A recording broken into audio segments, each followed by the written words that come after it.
Hey, what's going on? It's Bebop here, and today we're going to be talking about the Serenity Greatsword, and we're going to go over all the different ways you can use it.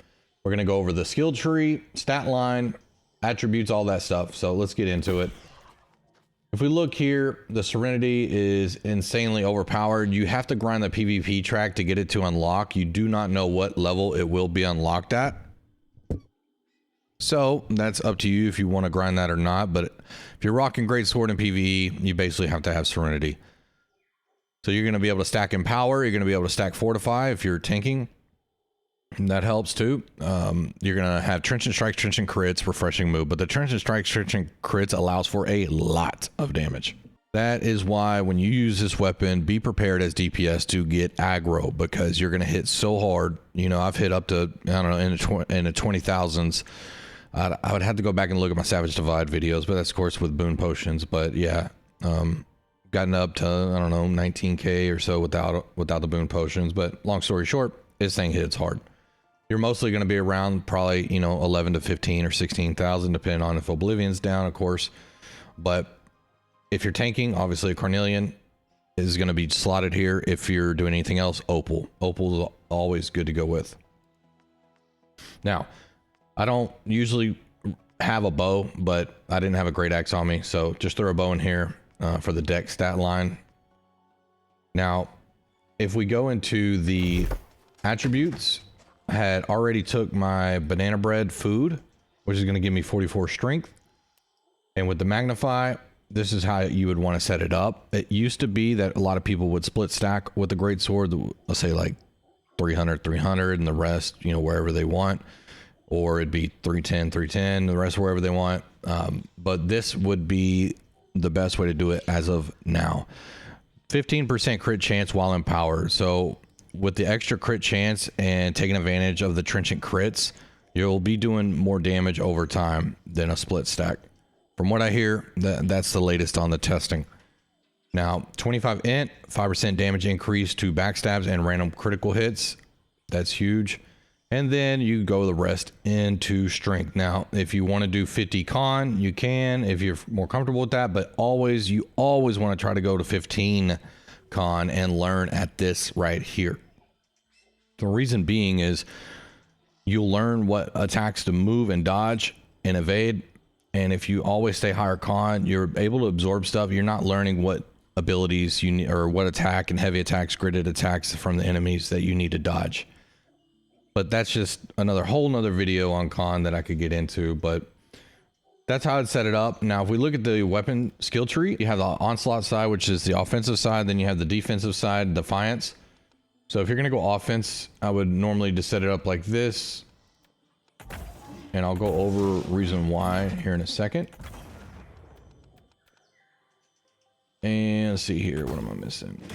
That's what I would do right there.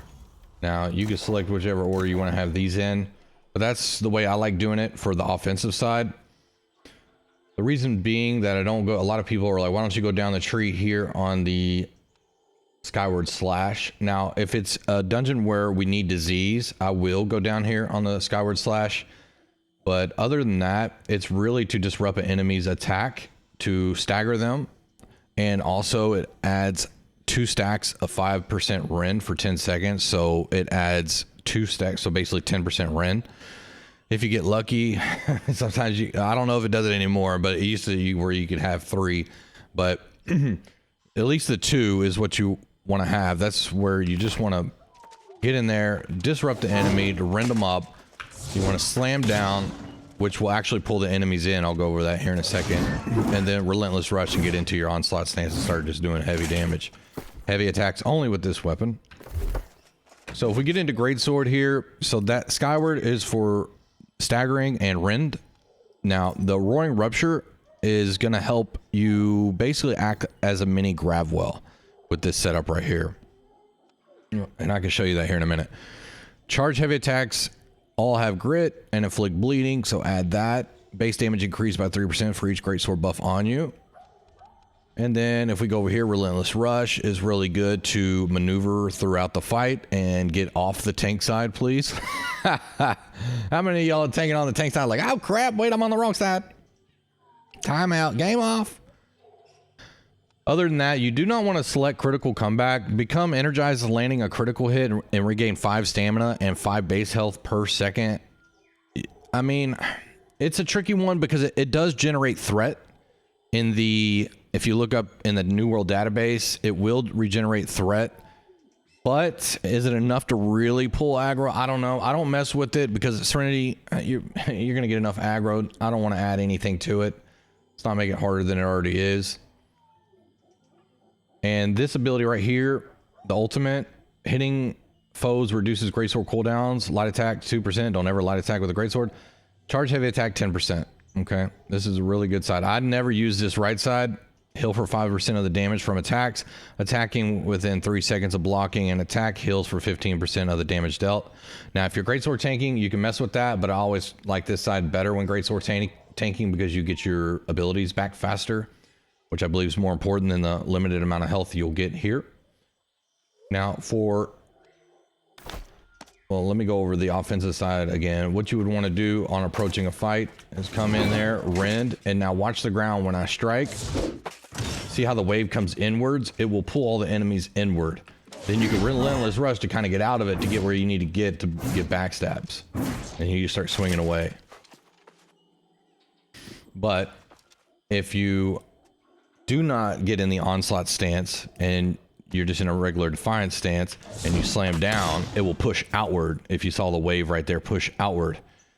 So if you look in the skill tree right here, in defiance stance, the shockwave pushes foes outward, and ends on the onslaught stance, the shockwave pulls enemies towards you. So it will also apply weaken here, but that I love using with the greatsword because you can really add, if the grab well didn't really catch all the enemies together, you could easily just come in here and just go ahead and pull them together, get the hell out because they're going to be ready to hit you doing that. And there you go. Now, if we wait for the cooldowns and go to the tank side, I will show you the tank side. Let's go to the tank side here. Tank side, I usually run it like this.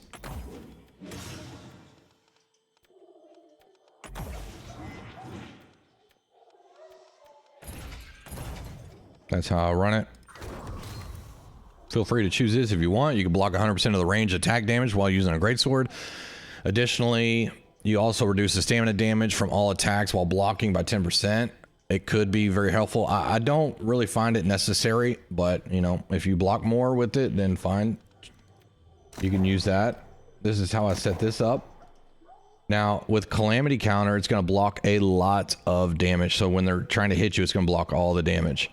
Now it will also do a spin counter attack and at the very end. And this is also taunt compatible if you have a Carnelian in, like I do. You don't need to pick the bleeds here. You can if you want. It's not necessary. It's better to have the damage buff and the bleeds already right here anyways. Basically, when you get into a group of enemies, right? When I'm approaching a group of enemies, I will relentless rush through them. I will, you know, boom, do the defiant stance to pull them into me, and then the grab well usually comes in, and then I can block for a lot of the initial attacks that they're doing, and then I can just get right into using my greatsword and start swinging away. That blue shield that you see in front of me when I'm swinging, that's what happens when you're in the defensive mode compared to the onslaught stance. So in defensive mode, let's say I do calamity. Now when I swing, you see that blue shield. That's going to help protect you from a lot of the attacks. It will go away shortly, so be careful about that. Now, you also see my chest light up blue as it's active. You see that right there? Well, that means it's active, so you can get to swinging. If I go into onslaught stance right here, the aggressive stance, that shield's gone. So you're in full vulnerability mode, but you can do more damage that way. So it depends on the situation. If they're almost dead, I usually always go onslaught and start swinging away. At the very beginning, always defensive side while tanking to help protect yourself. All right, so I'm going to show you some of the tanking sides first. There's usually some enemies up here and they respawn pretty quickly, so that's why I wanted to come up here. They are Angry Earth. But I have all my stats into focus right now, so that way I hit like a baby. See where these guys are if they spawn. So you can pull them together right there after Relentless Rush. You got the blue shield in front of you to help protect. Calamity to block any big attacks and to knock them back. And that's how you would Greatsword tank it. You're protected by that blue shield that's in front of you in the Defiant stance. Now, if I go Onslaught stance right here, I'm not going to be protected by that blue shield. And then I'm going to be able to do more damage also on top of that. So when you're basically starting off the mob pool, you would always want a Relentless Rush and then slam down. And then you can start going ahead and swinging away. If you see more mobs coming up or they're about to do a big grit hit, then you can go ahead and block with Calamity, or you can re-taunt. It's area taunt with that. And then boom, there you go. You got your blue shield in front of you and you're ready to keep fighting. Now if we go back to the DPS side, set it up like this.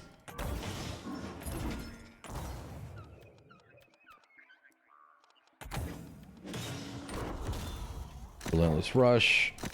Bada boom, bada bing. Now we're going to be fully offensive. Now you could still do some defensive stuff if you wanted to, but you pull them all together, get an onslaught stance. I actually did that reverse. Usually I skyward slash first, but that's a way you can do it right there if you're by yourself. Oh, all right, let's wait for them guys to spawn again. You could either Relentless Rush or skyward slash first, but I believe with Relentless Rush, if you do that last, your next hit is going to be guaranteed to be critical. Let's see. Gain 10% power for 10 seconds after hitting a target with Relentless Rush. There you go. That's why you would want to do that last. Reduces ability cooldown by 50% when you kill a foe. So yeah, you always want to start off with the skyward and then pull everybody together with this, the Defiant stance, and then boom. Oh shit, I don't have my cooldowns. Hold on guys, time out. I'm doing a video. That's some bullshit. Hold on, time out. Game off. There you go. Stagger him, pull them together, except for that guy back there. He's special.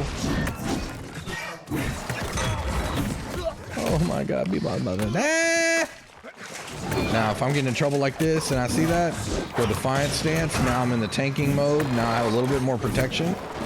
Now you're not going to be doing as much damage, but it can save your life. And then you can always just disrupt this dude from doing what he's doing. Hit him with that. Give him a two-piece. Woo! Let go, man. I know. I'm tired of this. I almost died, B-Bye. You sick. But yeah, that's basically it. With the Greatsword. Opal if you're going offensive. And Carnelian if you're going tanking. So if you have any other questions about the Greatsword, if you're actually, let me go over one thing real quick. If you're new to ranking it up, I would always say you want to pick Calamity to have as a defensive measure, because when you're ranking up, you might run into higher level mobs that are just doing hella damage and you need a second to get them off you. And then I would definitely use Relentless Rush to reposition yourself or to get out of a fight if you need to. And I was gonna say, if you have, there was a lot of Greatswords that were dropping with, you know, like leeching, crosscut, or whatever it was, where you get health off this. I would only say that would be the only time you'd ever want to use that. But to me, the Calamity, the Skyward, and the Relentless Rush was good while ranking up. But you can feel free to choose whatever you want to do. All right, I'll talk to you on the next video. Have a good one.